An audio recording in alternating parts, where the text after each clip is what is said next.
De l'emploi, donc, Michel Sapin, et hélas de la courbe du chômage qui ne s'est pas inversée. Vos outils face à la panne de croissance qu'on évoquait il y a un instant sont donc le très discuté. On va en parler, pacte de responsabilité, les emplois d'avenir et également les contrats de génération. Mais ces derniers ne séduisent pas les entreprises. Avant d'accueillir Karine Perret de l'AFP, Marie Brémaud nous présente pourtant un exemple concret. Pourquoi ça séduit? Il ne faut pas avoir des jugements catégoriques. Alors on va voir un exemple. Voilà.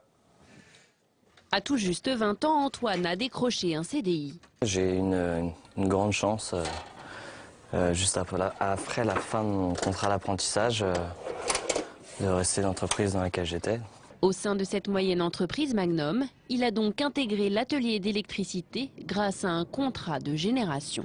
C'est pas normal que les entreprises soient obligées d'être aidées pour ça.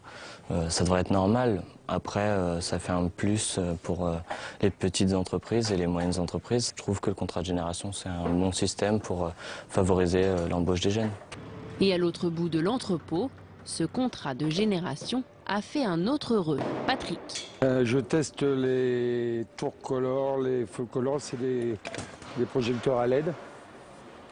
À 56 ans, ce contrat garantit à Patrick son travail pendant au minimum 3 ans.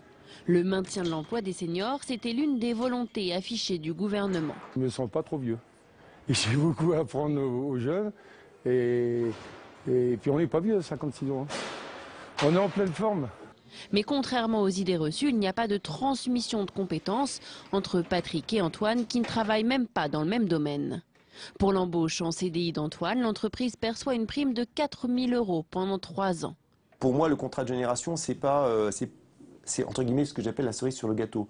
Ça veut dire que si on n'a pas d'opportunité en termes d'emploi, on ne va pas faire un CDI pour le plaisir d'avoir une prime. Voilà, il faut qu'il y ait des besoins. C'est clair que ça peut être le coup de pouce déclencheur qui va nous faire aller de l'avant, qui va faire déclencher l'embauche en CDI. Oui, c'est clair. Au sein de cette entreprise de 150 salariés, 2 contrats de génération ont déjà été conclus. Magnum n'est donc pas concerné par le nouveau dispositif voté par les députés. Un dispositif qui oblige les moyennes entreprises à conclure un accord sur l'emploi des jeunes et des seniors sous peine de sanctions. Le DRH voit ces nouvelles contraintes d'un mauvais œil. On ne peut pas être que dans la contrainte. Voilà. Je trouve que l'entreprise, si on lui met trop de contraintes à l'entreprise, eh bien, il n'y aura plus d'entreprise.